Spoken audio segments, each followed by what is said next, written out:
like, you know, we're not dating. I've got my own life. You've got your life. Like, there's always going to be a healthy boundary there. We do tend to, I think, bicker maybe like a married couple or siblings, and you know, it's a different dynamic, but I don't think it's unhealthy. Because, like, I don't need to make things up to be interesting. Right. You know, like, I'm not interested. I don't need to impress strangers with fake stories. Like, that's not my MO. You know, we had mobsters and tigers and strippers and all sorts of things that other normal people just don't have in their life. People usually just assume I'm lying or at least embellishing. I think every family should do a podcast together and talk about all of their trashy stories. Welcome to another episode of the Son of a Bitch podcast, or SOB, as we have to put it on platforms so that they actually post it on there for us. I am one of your hosts, Shannon Livingston, and I am the bitch. Are you going to be a nice boy and introduce yourself today, Joseph? And I'm the son, and my name's Joe. That was so much nicer. You must be medicated. Mm. You are a little medicated, aren't you? It's just CBD, but yeah. Oh, whatever it takes. So we have done episodes on all sorts of different stuff. You and I don't always agree on the purpose of the show. Sure. I think we're telling an overall story through smaller stories, and you think we're just sitting in a studio having fun. So we're trying to kind of push all that together. Out. Yeah. So the last episode we did kind of talked about the phases of our lives and the different houses that we lived in. And this episode, of course, is going to get a lot more serious because I know you hate that. But it's important for me to tell some of these bigger, more influencing parts of my life so that people then understand how I got to the more surreal points of my life. I understand the purpose. This one in particular, I don't know how much I can really contribute, but I'll do what I can. Well, I think it's just like the rape episode. You didn't have a lot to contribute there. This is going to be a little uncomfortable for you, but not as uncomfortable as that. But for me, it really is just having you here. It's something that you did live through, and not just living through it. It has affected the way that I have parented and just the person that I am, which then affects your life. So kind of all goes together there. Wonderful reasons to go to therapy. Well, this is our therapy. This is way cheaper and a lot more fun. That's true. Plus, I just like to control my own narrative. And I don't have some Catholic lady not calling me back. Yeah, you did scare off that therapist. You never should have brought up the mob. She didn't know how to take that. Anyway, so we're trying to get up to the point of telling the stories about strip clubs and how I worked in strip clubs, ran strip clubs, and then had a private one-on-one service outside of the clubs. So we called it a bachelor party service with some of the girls were doing. I'm sure you could call it more, but I'm trying to get to the point of how does a girl who is fairly intelligent, you know, I have a high IQ at least, what happens to then make you comfortable in the sex industry? Why do you make that decision? And most people assume that you're molested, right? You're molested by an uncle or your father. There's some whatever. statistical evidence to back that up, but not for everyone. There is. And that does, of course, happen. But this is my story, and that's not what happened to me. Right. My father didn't molest me, and I don't even have an uncle. So there's that too. He didn't want his children to even be around in the same room, let alone, you know, that would have been far too much contact. Yeah, that would have required a lot of interaction from my father. You're right. But you know, that was not so that wasn't what happened to me, but still there were things that did happen, and we talked about that the episode, I think it was episode 9, the rape episode, where I lost my virginity at 15 years old by being raped by a local boy in the back of a car after a party, and it really affected who I thought I was and what power I thought I had over my sexuality. And so I think I dealt with the powerlessness because it wasn't just that act. It was all of the rumors and shame and everything that came after it in school and in this small town, because people had driven by and witnessed because they had been alerted to what was going to happen. So so I had that in my head, 15, was not ready for any type of dating even, right. and lost my virginity, and then was being called a whore, and kind of stepped into that in some ways and took control over it. Also I think the 80s, the late 80s, early 90s was the time that, if you look at the music even, I love hair bands, but all those songs are about getting laid, and the woman is a toy. I mean, they're submissive. They're a backup singer there, which I've always found odd, because most of the men in those hair bands dressed and looked like women, way more feminine, right? At the time. Yeah. So I don't really know how all that works. Rap gets a really bad rap, so to speak, sure. Because of that. But rock is just as degrading. Well, and even like rappers at that time, it was a lot more introspective, intellectual than it is now. You had Run DMC, Mobb Deep. It was more on they were poets. Their lifestyles. I don't want to go on a tangent. We got limited time here. Yeah, go ahead. So anyway, I had come off of being raped at 15. My mother has weird sexual and personal boundaries because of abuse in her life. Mm-hmm. And so I think some of what I had learned from my same-sex parent and sexuality was a little skewed, because of that. And just a lack of supervision also. So I was kind of primed for a predator to come along.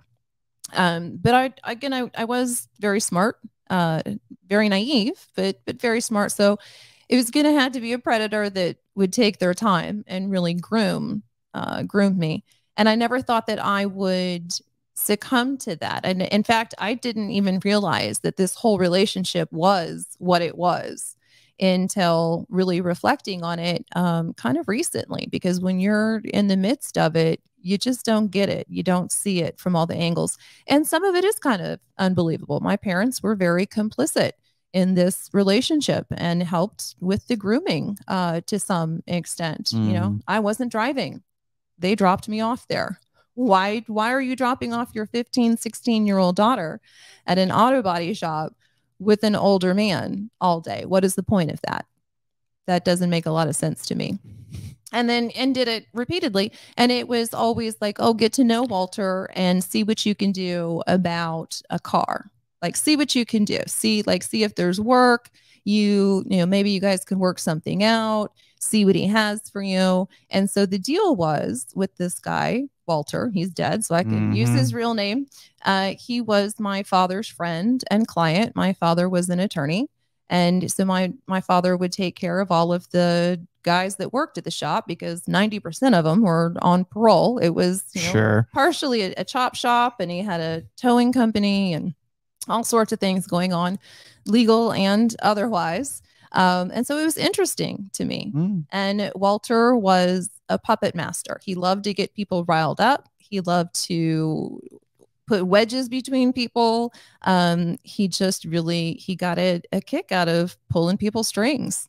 And so I kind of liked that, And you always had a car. We were in a small town. There wasn't a lot going on. I didn't even know what else was out there in the world.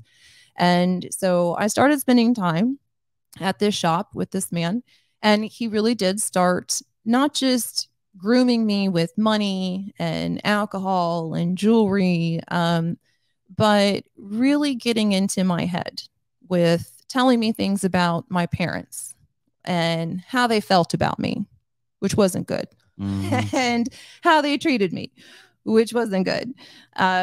And, this is at a time, I think it started when I was 15, and my mother and I already had issues.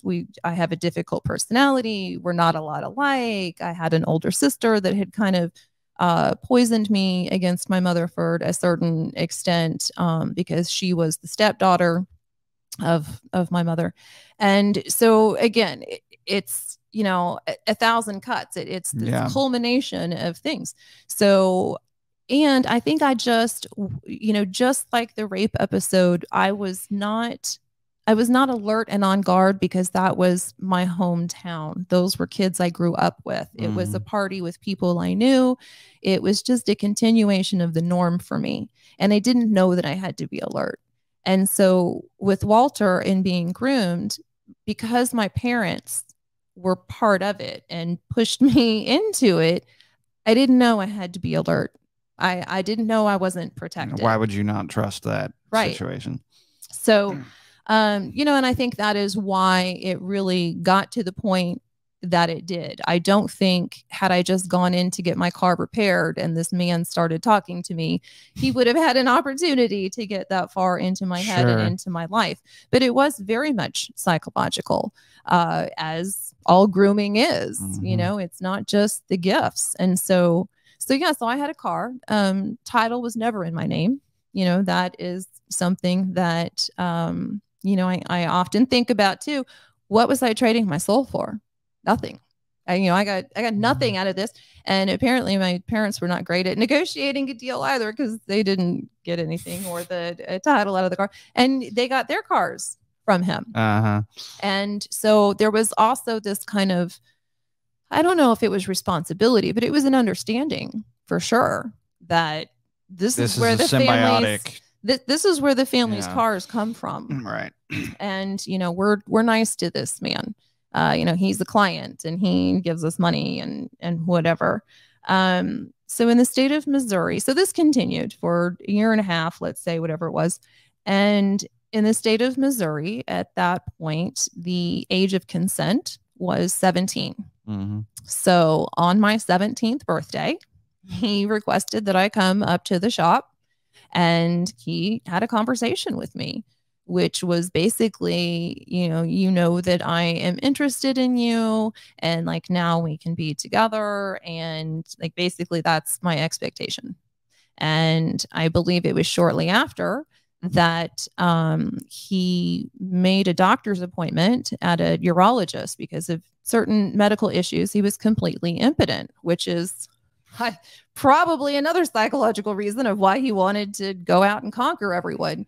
Because I wasn't the only one either. I mean, it wasn't just me. He was well known around town. And yeah, so he made this appointment and to go to the urologist and get the shot and all this shit. And I had to go with him. And I remember sitting in that office. Yeah, sitting in that office, 17.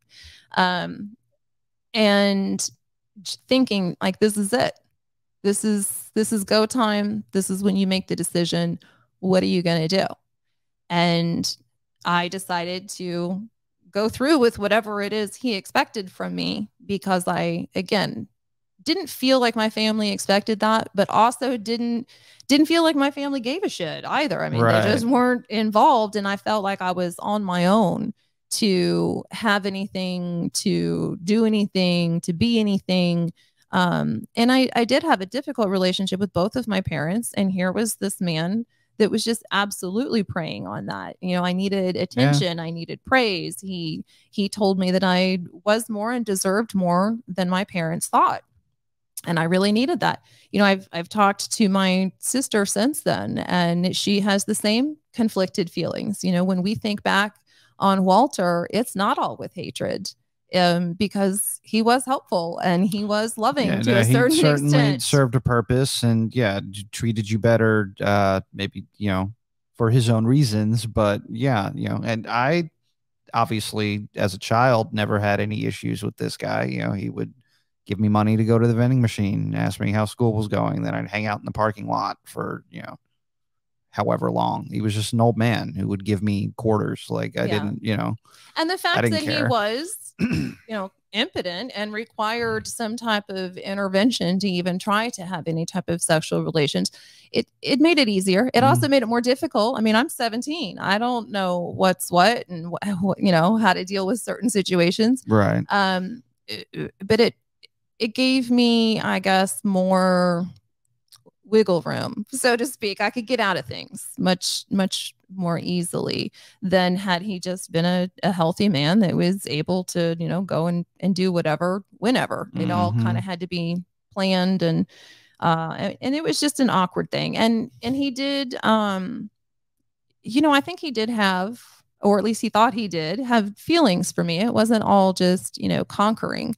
I got pregnant at 18. Mm-hmm. And, throughout all this time, I'm still dealing with Walter.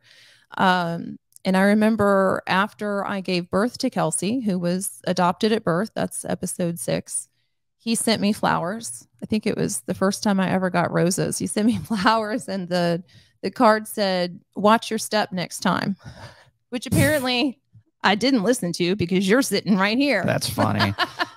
But it was funny. And, I would go and sit at the shop while I was pregnant and talk to him. I mean, I was driving the car that he owned.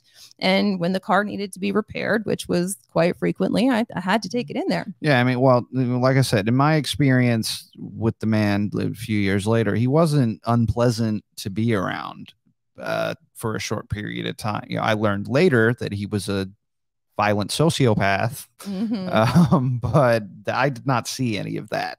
Yeah. At the time. So after I gave birth and Kelsey was adopted, I was living in my parents' house, and her birth father was also living there. I was going to college, and I think he was taking a class or two. He was having some relationship with some other woman and doing it in my car. I found out that he was screwing this girl in my car, and I wanted him out of the house. And this was, a few months, I think, after Kelsey was born and after the adoption, and maybe 2 months. And my parents said, "No, we invited him to live here. We're not throwing him out. And if you don't like that, you could leave." So I said, "Okay, then." And I went back to Walter. And I said, "I have to get out." And he got me an apartment. So this set up, of course, this whole life that I have had of making panic decisions to get into certain houses and getting away from situations with men, or getting away from situations including men. It's just all reactionary. So I got this apartment, and then I got a boob job. I had Kelsey, and boobs don't look the same after you get pregnant and then you're not pregnant. And so I had convinced him that I did not want to be naked in front of him without a boob job. And because at this point, I absolutely knew I was being manipulated for anything he could get out of me. So it became a game. Make lemonade. It became a game of who could get more. I found out that he was illiterate. I figured out that he couldn't read. Brilliant man, kept his whole business in his head. Yeah, that is impressive. Read. So, I would say, "Oh, I left you a note on your desk. Did you get that?" "Yeah, of course I stopped by, left a note. You didn't see that?" Jesus Christ. Yeah. And this is 20 years old. Yeah. So I'm living in this apartment. I get a boob job. And just as soon as they heal, man, I left town. I couldn't take it. I mean, I knew that that was not for me. I didn't know how to get out of it. It was, I'm stuck in this town. So I went to Texas, found my next victim, got married. Then I started working, and then he left, and started working in clubs, got pregnant with you, moved to Chicago, then moved back to Kansas City. So moved to Kansas City with you when you're a year old. Left with nothing. We left a beautiful home in Mount Prospect. Left with nothing but a couple bags and your diaper bag and whatever. So I needed a car when I moved back. I used my mother's car for a year or 6 months, whatever it was, when we first moved back, and so I needed a car. Bought a car from an auction, completely died. Walter found out about it and called me and said, "If you need a car, you let me know. Don't waste your money going to someone else." He said, "I will get you a car." And it started all over again. So, there were these times of just getting away from him and then coming back. And some of it was financial and some of it wasn't. There was this warped emotional, I need support. He's giving me support. He's giving me attention, whatever it was. If you have no other option, then, or at least think or convinced you don't, then that's, understandable. Well, and also you have to consider I was dating other boys during this time. So, you know, what kind of boyfriend is going to put up with the weird old guy that has some connection to your car that you don't really understand? That, you know, it was all a little shady and affected every relationship that I had. Sure. Because a normal person is not going to accept that. And for me, it was like a bonus. You know, it was the safety net. Really, that's how I thought of him more than anything. It was my safety net. It's what other people would have considered their parents, I think, or, you know, home. But for me, that was Walter. If everything went to shit, I knew I could call him and he would bail me out. And had a couple of times through bad decisions.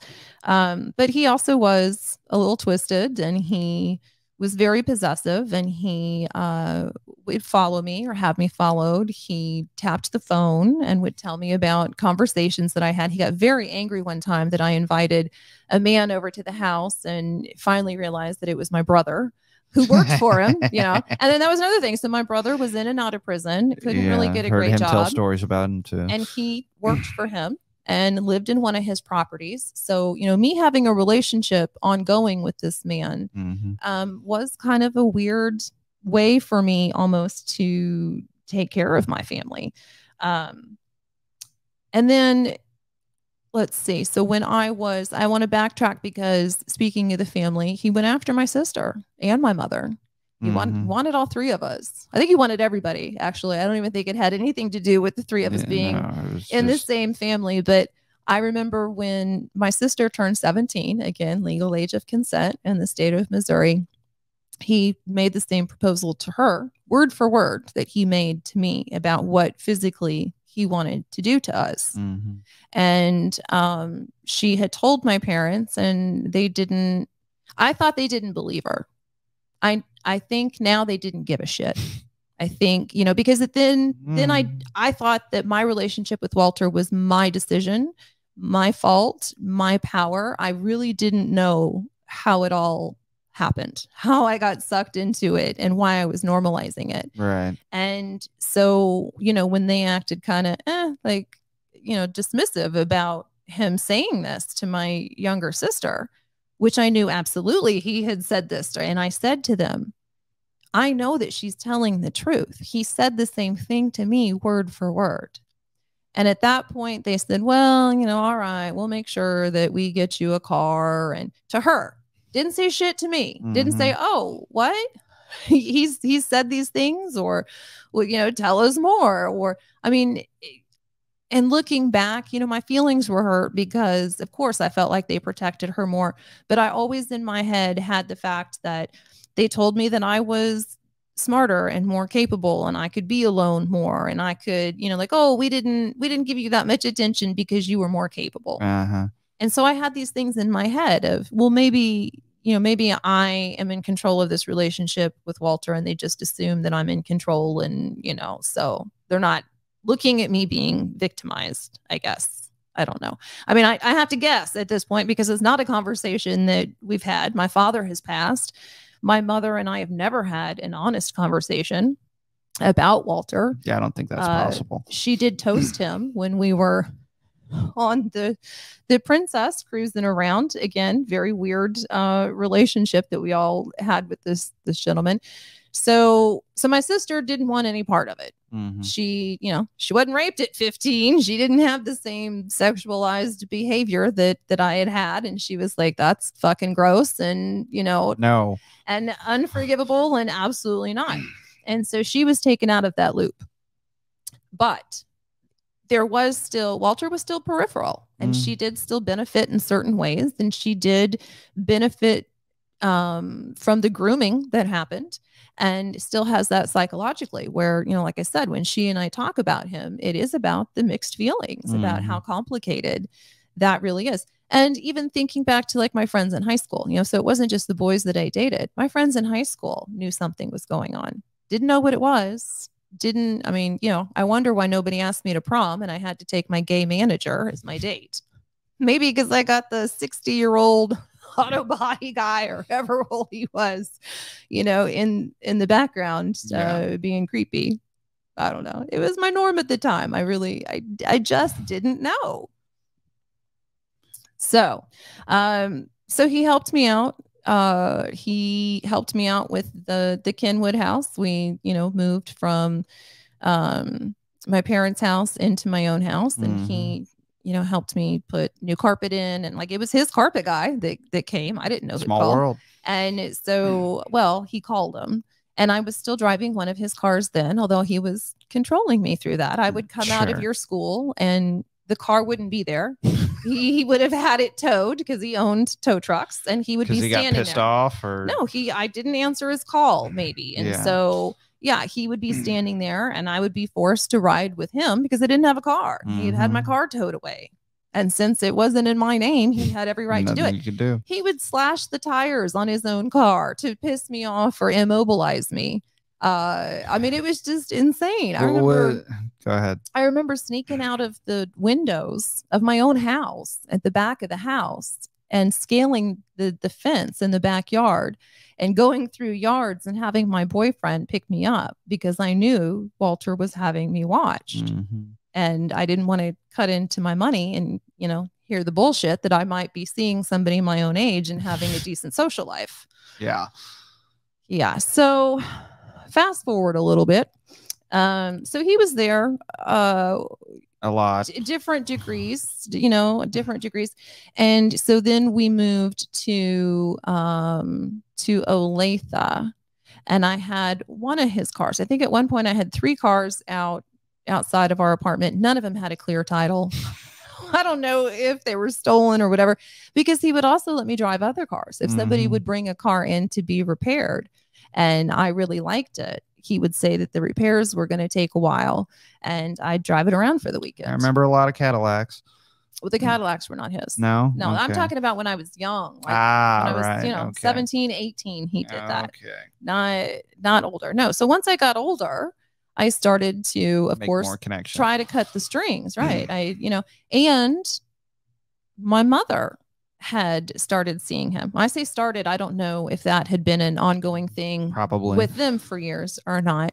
But during a point of time that I was not really speaking to her, I think, or my father, she had been seeing Walter and, had, I think, even stayed at his house. Now, my parents were still married, but she had been seeing Walter and stayed at his house, I think, during the week, and then came home on the weekend. And again, that's something between my parents. I don't know what their arrangement was. I don't care. I don't think they had a traditional relationship. So it's not the fact that she was with someone else. My father knew she wasn't there. Not my business to get involved in that part is what I'm saying. I understand that that's not the way that most people think it should be. Yeah, but that they were adults, they did things the way that they wanted to do. And that's not the part that I'm, really highlighting here. Sure. I'm just saying that he manipulated her. She was, in a marriage that was not emotionally fulfilling and had these other, sexual abuse history.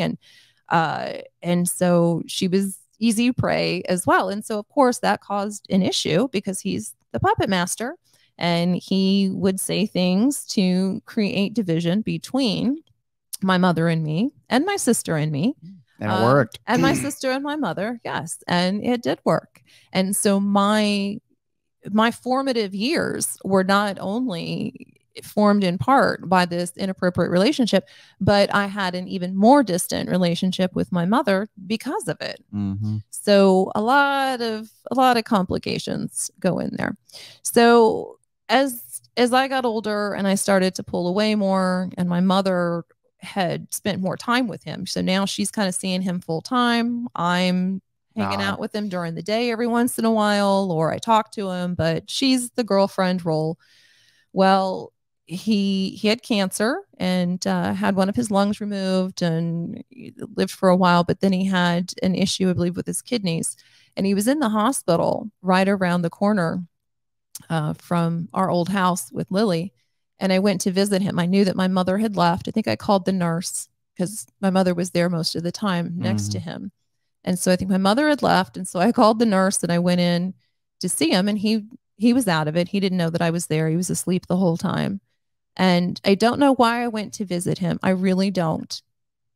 But he died like an hour after that, after I left. So I was the last person to be with him. And it is just so weird to me to think we had distanced. He didn't ask me to come see him. Right. You know, and nobody else had asked me to come see him. I knew I wasn't welcome there if my mother was there. And I just think there was some internal thing in me that felt like I needed to say goodbye, or close the book. But I didn't know he was dying. I just thought he was in the hospital and he would be out. I mean, this was a thing, you know, he was an older man. Yeah. But so I was there, and you know, I think I told him he looked like shit, or whatever I would have said to him. But you know, the last thing I said was, all right, you know, see you later, old man. And then I got a call that he had died. And then the last part of the story, we'll wrap it up with something funny, because I know that's how you'll like it. And it is a deep story. I mean, it really is, like, deeper than I expected. I can tell it pretty easily because it's so long ago and it was so normalized for me at the time. But with reflection, I realize, like I said, how fucked up it really was, and how much of an influence that had on me and my development and my relationships and sexuality and all of that. So Walter passed away, and I went to the funeral and was asked to leave by his family. His wife, he was also married this whole time, but his wife had moved. Her daughter passed away from an asthma attack. She had cardiac arrest, passed away very, very young. She had 2 small boys that she left behind. The biological father was a complete loser. And so his wife, Walter's wife, Arlene, took the kids, moved to Florida, similar to you and I when we absconded to Florida. My father was their attorney, and she won custody of those kids and stayed in Florida with them. So, so she came back up for the funeral and asked I think the office manager, who was real nice about it. I mean, you know, she knew who I was, and she's like, Shannon, I'm really sorry, but the family doesn't want you here. And I, you know, think I was kind of expecting that. Yeah, okay. And Walter would have loved it. I mean, he really would have. So if he was looking, he, I'm sure, was tickled by the fact that I was there and thrown out. So it was kind of a fitting end, I guess, to our inappropriate relationship, to have an inappropriate funeral and throwing me out. So I know you don't remember a lot about Walter, but after telling that story too, and you've heard most of that, but you can see how much something like that affects you. Sure. Yeah. I mean, like I said, all I remember was, you know, an office that smelled like coffee, and a lot of cars going in and out. And, you know, he would ask how I was doing and give me money to go get soda, or pop, as they say back in the Midwest. Yeah. And that was about it. Yeah. You know, I didn't really have a lot of deep connection with him. He was an old man who ran the body shop. That was all I knew at the time. Well, and I often wonder too, you know, I have this whole opinion of the belief system, really, of yin and yang, of good and bad simultaneously. And that is how I feel about Walter. You know, I hate him. I hate him for preying on me and fucking me up and making me do things that, you know, certainly didn't make me feel dignified and valued. But I also really loved him in a certain way, and he had my back when no one else did. And that is just absolutely the most confusing thing. But that's the point. That's life. That's life. Exactly. So, you know, if you want me to tell this story about Walter and how awful he was and how you need to protect your kids, and, you know, of course, yes, all of that is true. But this is my story. And in my story, I told the truth. And the truth is, you know, sometimes I miss him. And my mother and I did toast to him when we were on that boat. And it will always, I think, make me resent my parents a little bit for that, because they knew and I didn't. And they had their own issues, you know, of course. But that's just not something that you can, I think, get over. So it did cause a wedge for many, many reasons. So it wasn't just my relationship with men. It really was my relationship with my parents and my whole foundation, and having a home and a safe place to go to. It really, really rocked my world. So that was it. That's my story. It's my story about Walter. And there you have it. May he rest in peace. Well, I don't know. He could be a little uncomfortable from time to time. Rest in. I would be all right with that. Intention, or, you know, something. He left home at 14. He was horribly abused. You tell by looking at him, he had a hard life. Yeah. So, not that made anything okay, but everybody has a story, and we're all just trying to do better, and we're all dealing with our bullshit the best we can. So thank you for listening, everyone. I hope you're dealing with your bullshit in the best way that you possibly can. Peace and love. And, I don't even know. Don't trust. There's not a lot to say. Don't trust a creepy old man who runs a body shop.